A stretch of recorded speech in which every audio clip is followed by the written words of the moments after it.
What can I say? Frank thought. It is. You've heard of the phrase quality of life? He asked her.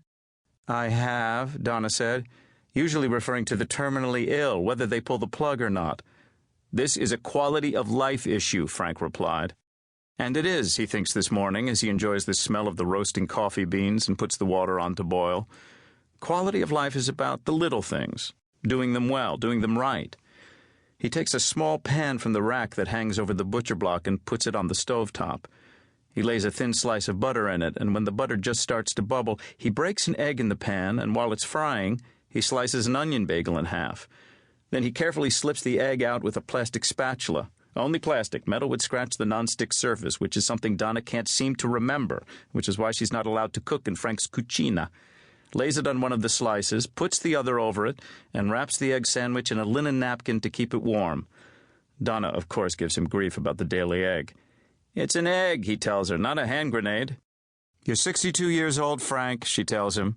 You have to watch your cholesterol. No, they found that wasn't true about the eggs, he says. They got a bum rap. His daughter, Jill, harasses him about it, too. She just graduated pre-med at UCSD, so of course she knows everything. He tells her otherwise. You're pre-med, he says. When you're med, then you can give me agita about the eggs. America, Frank thinks. We're the only country in the world afraid of our food. By the time the lethal egg sandwich is ready, the coffee beans are roasted. He pours them into the grinder for exactly 10 seconds, then pours the ground coffee into the French press maker, pours the boiling water in, and lets it sit for the suggested 4 minutes. The minutes aren't wasted. Frank uses them to get dressed. How a civilized human being can get dressed in 4 minutes is beyond me, Donna has observed. It's easy, Frank thinks, especially when you lay your clothes out the night before and you're going to a bait shop. So this morning he puts on a clean pair of underwear, thick wool socks, a flannel shirt, an old pair of jeans, then sits on the bed and puts on his work boots. When he goes back into the kitchen, the coffee is ready. He pours it into a metal Go cup and takes his first sip. Frank loves that first taste of coffee, especially when it's freshly roasted, freshly ground, and freshly made. Quality of life. Little things, he thinks, matter. He puts the lid on the Go cup and sets it on the counter as he takes his old hooded sweatshirt from the hook on the wall and puts it on, jams a black wool beanie on his head, and takes his car keys and wallet from their assigned place. Then he takes yesterday's Union Tribune from which he saved the crossword puzzle. He does it late in the morning when the bait business is slow. He picks the coffee back up, grabs the egg sandwich, flicks off the stereo, and he's ready to go. It's winter in San Diego, and cold outside. Okay, relatively cold. It's not Wisconsin or North Dakota. It's not the painful kind of cold where your engine won't turn over and your face feels like it's going to crack and fall off. But any place in the Northern Hemisphere is at least chilly at 4:10 a.m. in January. Especially, Frank thinks, as he gets into his Toyota pickup truck, when you're on the wrong side of 60, and it takes a little while for your blood to warm up in the morning.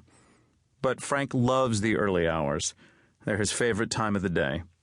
This is the quiet time, the only part of his busy day that's actually tranquil, and he loves to watch the sun come up over the hills east of the city and see the sky over the ocean turn pink as the water changes from black to gray. But that won't be for a little while. It's still black out now. He turns to a local AM station to get the weather report. Rain and more rain. A big front moving in from the North Pacific. He pays half attention as the announcer gives the local news.